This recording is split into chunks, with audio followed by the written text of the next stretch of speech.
Hello, in front of me I have AMAZFIT Neo and I'm gonna show you how to factory reset this device. Before we start, a quick disclaimer.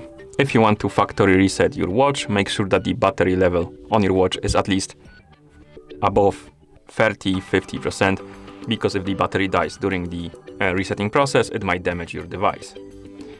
Okay, now let's continue with the reset. So to factory reset this watch, you need to press the back button, this one right here, and the down button together. So let's press and hold them together.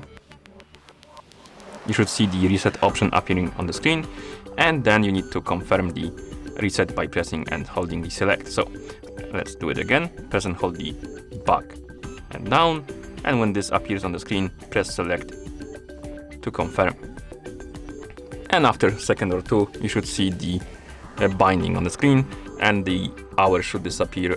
Basically, you will have all zeros on the screen and it will say binding. Basically, you need to pair your watch to the phone for it to work. And that means that the factory reset is complete. Thank you for watching. If you found this video helpful, please consider subscribing to our channel and leaving the like on the video.